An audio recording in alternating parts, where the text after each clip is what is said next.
Hi there, YouTube. This is Jesse again. This is my basic overview of a push mower. And what you see here is an old push mower. And I'm going to give you some fair warning. Some things about this mower are going to be different than newer mowers. Mainly, this one has a throttle. That's not common on Briggs's anymore. In general, push mowers are full throttle all the time. Some John Deeres, Hondas, maybe even Cub Cadets or Troy-Bilts that have self-propel systems and blade clutches or things like that, they may be adjustable throttle, but for the most part, a push mower is going to be full throttle all the time. This one, again, is older, just different. So the basic operation of a push mower is you pull the bail, you pull the pull cord, it runs, you mow. It's very simple, very easy. So some things to know about these are, I'm going to take this off right here. Already loosened it up. It's full of dirt and crud. This is the flywheel brake. I have one that looks identical to this, but it's white. This is an 84, that's a 76 model, and it doesn't have this assembly. And essentially, is sometime in the 70s or 80s, the government decided, hey, people are cutting their fingers off because when they turn their mower off, they go to grab under the deck and they lose a finger. So they said, mower companies, you have to put some type of device on there to stop the blades quickly. Riding mowers have them. Generally, an electric clutch on a riding mower will have a brake that disengages when you engage the electric clutch. Manual clutches on riding mowers, as you engage the manual clutch, it should pull the brakes off with that same action. So when you pull this bail, it pulls this brake off the flywheel.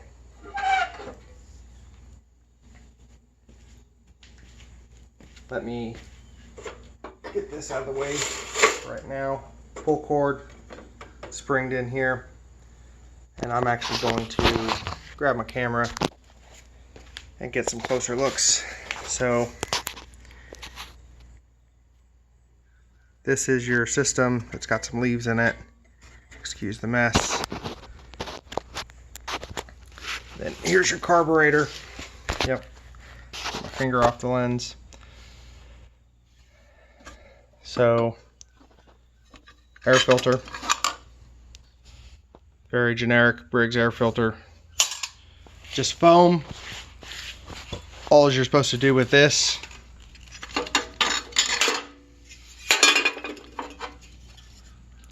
pull the foam out. If it's still squishy, you can wash it in warm water with soap, let it dry, and then re-oil it and put it back in. Or you can just clean all the gunk off the bottom and re-oil it. They're very cheap, so it's not hard to replace. Like I said, this one's older. The spark plug doesn't have a rubber boot over it.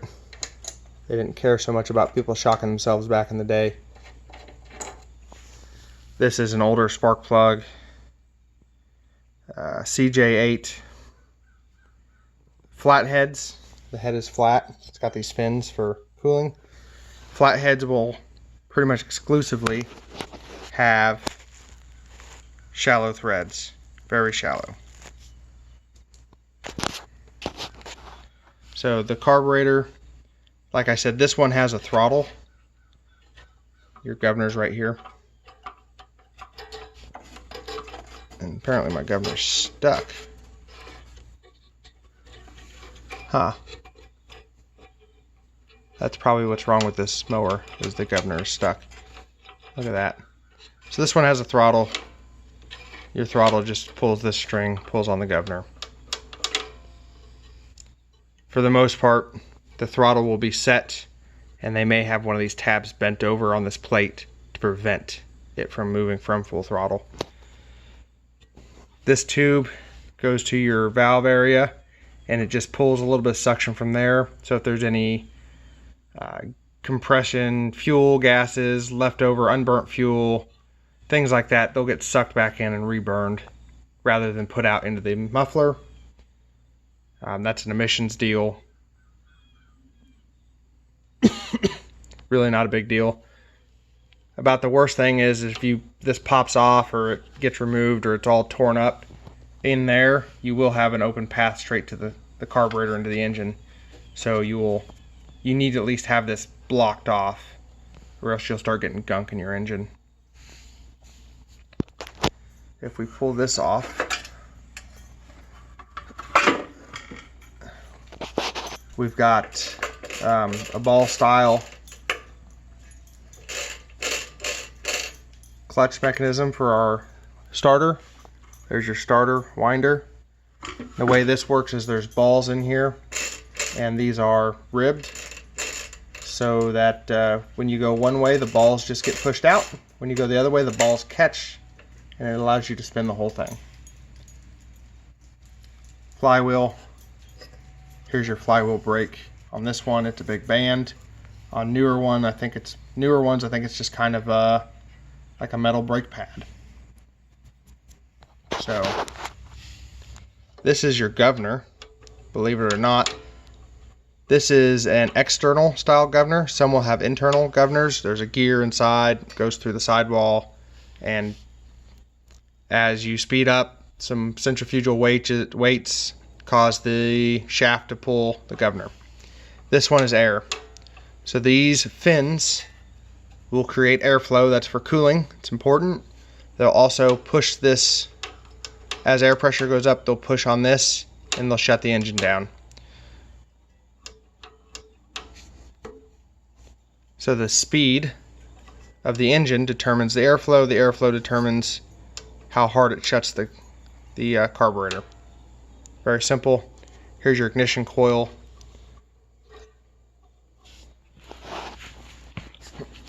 And this one is old. I don't see the coil wire immediately. There it is. So right here, this wire clips onto this coil. And this is common for lawnmowers, push mowers. That means when you let go of that bail, there's your bail. When you let go, this spring pulls it to where it's at. It applies this brake. It also grounds that wire. That wire connects to, I think, this plastic piece here and right here.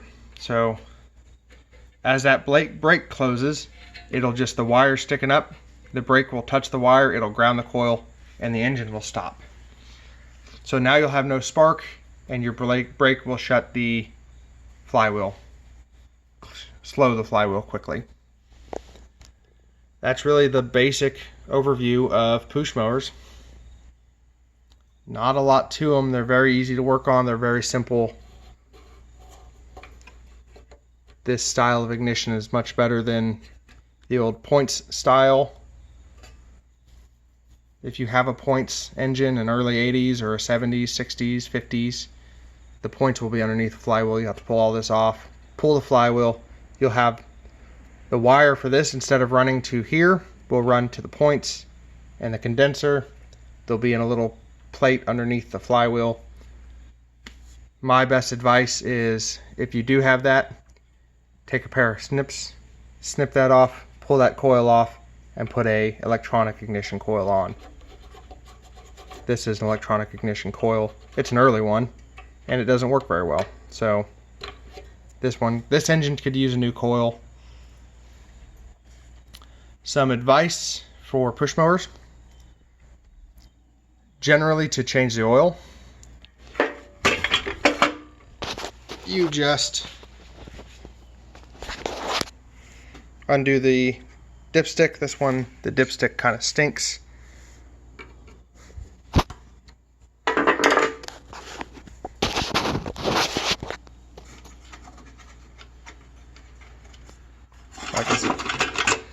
Like I said, it kind of stinks. Here's the dipstick. It's got oil on it. Flip the mower over away from the carburetor and drain the oil. If you think that's not a great system, you can get a vacuum pump or something and stick it down there. The only small, less than 7 or 8 horsepower, generally this is a 3, I believe. It's a 9 CI, so I think it's a 3 or 3.5 horsepower. Generally, push mowers are like 8 horsepower and under. Most of them sit between 3 and 5. 148 cc. So, generally they're fairly small. The only one I have practical knowledge of that has a drain plug on it are Tecumsehs. I've seen a lot of Tecumsehs this size that have drain plugs. So you can just tip the engine sideways, pop that drain plug loose, lay it back down on top of a bucket, throw it up on some boards or something.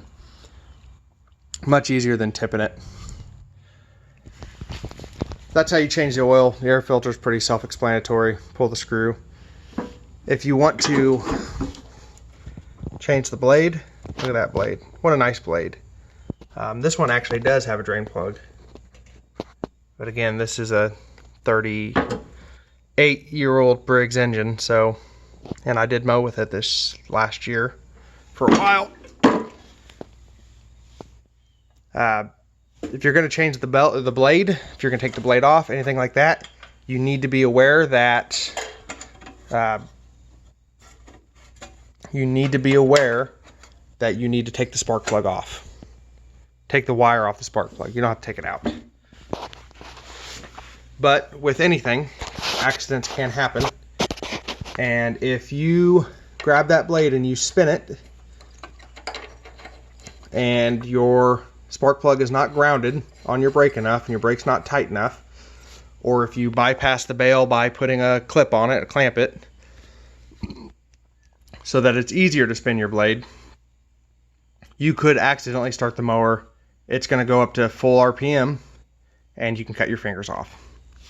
So before moving the blade whatsoever, just take your spark plug. This little deal here, actually, there's a little U right there. A lot of times that's bent out, and you can actually take your spark plug boot and clip it on like that. That's actually what that's designed for, is clip your boot on. So now your coil's grounded for sure, and you have a place to keep it while your spark plug's taken out or whatever you're doing with it. Newer mowers, this is not as common. 2000s mowers, I would say roughly. This style is common, but you'll have a primer bulb right here. This is, there's no primer on this. So your best bet is to get you a syringe and squirt a little fuel in it before you need it. It kind of stinks, but that's the way life is, right? That's why these mowers are antiquated, right? They've been replaced with newer styles that are easier to start, more reliable. And one other thing, this one has nuts. The bottom has a bolt, and this is open, no threads. Newer mowers generally, self-tapping screw will self-tap its way into this aluminum. Steel and aluminum, as they corrode, will weld together. When you try to take this bolt loose, it'll just snap off. It'll either break in the aluminum, it'll break the whole aluminum toe off. It's extremely common, not a great way of doing things, but it's cheap and it's easy. So if you have a push mower and you break a bolt off, well, that's why. That's really all I've got for my overview. Ooh, actually, I do have one last thing. If you're looking for a model number, a lot of times it will be stamped right here. This one's old. Sorry. This one's old, And the model number is actually stamped over here. So I printed off a sheet from Briggs website that has a breakdown of what all these numbers mean. This one actually should be 09. It just says 9, but 09 2902. And 09 means 9 cubic inches, 29 and 02 have other meanings. I can actually go grab that sheet and flash it real quick. And then this has a bunch of meanings that I don't think it explains. This has a meaning. These, I believe, are based off the manufacturer that Briggs sends it to. And then your code, the first two digits of your code are your year, so 84. Next two are your month, 11. 5 and 6 are your day, so November 12th of 1984. And then this one says 01. 01 means some code as far as probably the plant it was made at.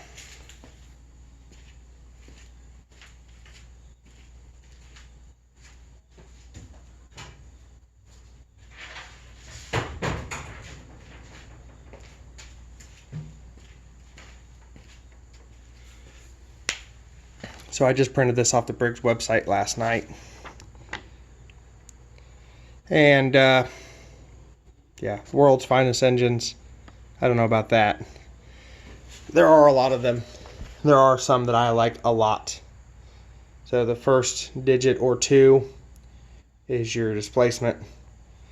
When you go to find parts, the displacement needs to be 2 digits. So if it's a 2, 5, 6, 8, or 9, you need to put in 02, 09, 06, 08, 05. The second digit is, really it's the third digit, is your design series. Yep. Crankshaft orientation, this one's a vertical shaft. So I said it's 092902. So it's a 9 cubic inch design series 2. 5 to 9 means it's vertical shaft. Look at that, it is. And then 02, plain bearings, non-flange mount. That means something to somebody. And then the last one was 2, rewind starter. So, sorry if that's blurry. My camera doesn't have great focus. Alright, thanks everybody.